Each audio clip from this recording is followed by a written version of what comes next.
D'où est-ce que tu viens? Je viens de la Suisse. Ok. Je suis né à Genève. D'où viennent vos parents? Mon père vient du Mali, en Afrique, Ok. et ma mère vient de la Dominique, au Caraïbes, au Caraïbes, dans la Caraïbe. Quelle est votre spécialisation à l'université? Je suis en train d'étudier l'économie. J'ai commencé avec l'ingénierie, mais ensuite je suis passé à l'économie et maintenant je suis économie major, math minor.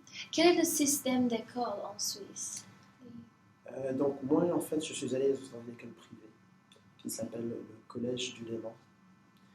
Mais le système public est un système gratuit.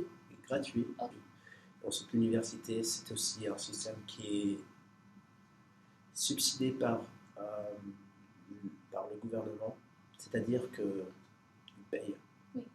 Donc nos taxes, pour tous ceux qui vivent en Suisse, on paye des taxes et les taxes envers la scolarité. C'est-à-dire que, voilà, pour aller à l'université, c'est pas très cher. Quelle est votre opinion des dettes bancaires? Donc, on a l'opportunité, par exemple, en tant qu'étudiant, on va à l'école. Mais on paye tellement pour cette école, par exemple, ici. Et si on n'a pas les moyens pour payer déjà, donc déjà pour aller être ici, on doit être dans le tiers supérieur de la société. On doit être un peu plus riche ou peut-être avoir de bonnes notes. Et on a une scolarité qui est payée par notre performance. Mais pour une majorité des gens, ils ne sont pas forcément les plus intelligents ou autres. Et ils n'ont pas cette opportunité pour vraiment grandir et atteindre leur potentiel. Et je vais à cette école, je dois prendre un loan. Pour finir, on a une dette qui est vraiment colossale dès qu'on sort de l'université. Et on passe nos premières années au travail juste pour payer cette dette. Oui. Pour ensuite, enfin après, je ne sais pas quoi, 7 ans, pour dire voilà, j'ai enfin fini de payer ma dette. Maintenant, c'est le moment de commencer ma vie. C'est un peu ridicule. Il y a déjà beaucoup de gens qui sortent de l'université ne trouvent pas du travail. Et ça, c'est encore pire. Donc, ils accumulent une dette pour ensuite ne pas pouvoir payer cette dette. Et ça crée un cycle. Et c'est un vicious cycle, c'est un cycle qui... En Suisse, est-ce que les étudiants à l'université habitent avec leurs parents? Beaucoup d'étudiants habitent avec leurs parents. La majorité, je dirais. Ok, quand vous êtes venu aux États-Unis, quelle était la plus grande surprise pour vous? Bon, j'ai toujours été, on va dire, en contact avec les États-Unis, donc j'ai jamais eu de surprise.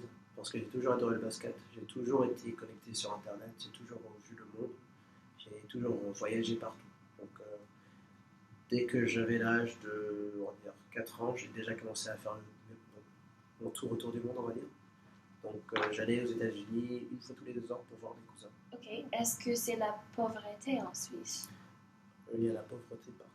Oui, mais est-ce que vous voyez beaucoup de oui, pauvreté? En ville, on voit la pauvreté. On va en ville, par exemple le soir, on voit les gens sur la rue de temps en temps. C'est pas aussi commun ou bien toléré même qu'ici. Donc quand quelqu'un est pauvre, souvent ils en ont un endroit où aller le soir parce qu'il y a beaucoup on va dire, d'hébergement pour ce genre de personnes.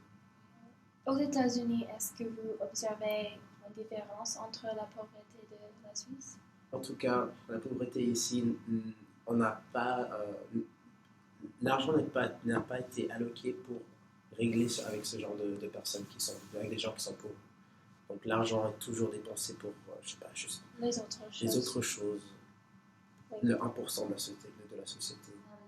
Est-ce qu'il y a beaucoup de crimes en Suisse? Bon, il y a le crime, je trouve, qui en Suisse parvient en tout cas de Genève. Non, donc le crime à Genève parvient surtout du pays qui est à côté, qui est la France. C'est des gens qui viennent de France, parce qu'on est juste à côté du... Oui. Et donc ils viennent au travers, ils font leur truc, ils vendent la drogue, etc. Ensuite ils repartent. Et souvent on voit beaucoup de blacks dans la rue qui vendent la drogue.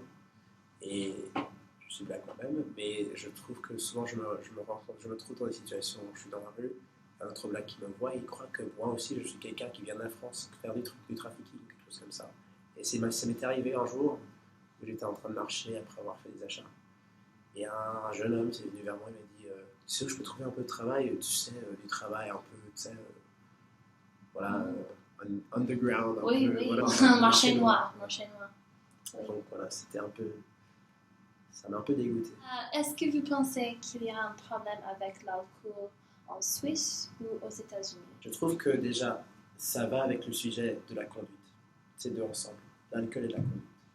Parce que je ne peux pas forcément dire qu'il y a un problème d'alcool sans parler de la conduite. Ok. Aux États-Unis, déjà, je commence avec les États-Unis. Bon, on va dire qu'ils n'ont pas le droit de boire jusqu'avant l'âge de 21 ans. Mais et beaucoup de gens disent qu'avant l'âge de 21 ans, ils boivent pas beaucoup. C'est faux. Ils boivent, comment dire, tous les enfants qui sont jeunes, ils vont faire la fête un peu à côté, ils boivent dans des maisons, des petites fêtes et tout. Mais la différence, c'est qu'ils font ça illégalement. Et dès qu'ils viennent à l'université, ils n'ont plus le contrôle de leurs parents. Ils peuvent le faire encore plus, même si ce n'est pas encore légal. Mais c'est une manière de le faire avec sans trop être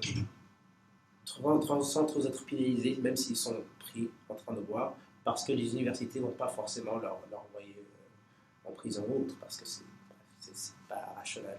Ouais. Mais ils commencent par faire du binge drinking, ils boivent excessivement. Ouais, oui. Et ils continuent à boire, et ils boivent beaucoup trop dans cette petite période de 3-4 ans pour aller à l'arrivée de l'âge de 18 ans à 21 ans, 17 ans, 21 ans.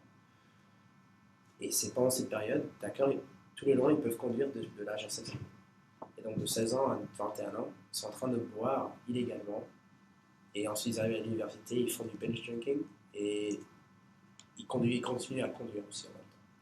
Et ils n'ont pas encore trouvé cette maturité où ils peuvent se dire d'accord, je connais ma tolérance à l'alcool, je sais qu'il ne faut pas trop boire, etc.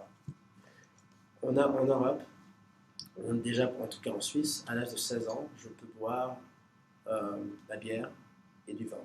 Mais tout ce qui est de l'alcool fort, comme la vodka, c'est jusqu'à l'âge de 18 ans. Mais je ne peux pas conduire avant l'âge de 18 ans. Ensuite, ils doivent commencer à apprendre à conduire. Et donc, du coup, il y en a moins de problèmes qui sont liés à la conduite et à l'alcool. Ça, c'est mon impression. En Europe, est-ce que la technologie est importante déjà? J'ai peut-être l'impression qu'aux États-Unis, c'est un peu plus un truc.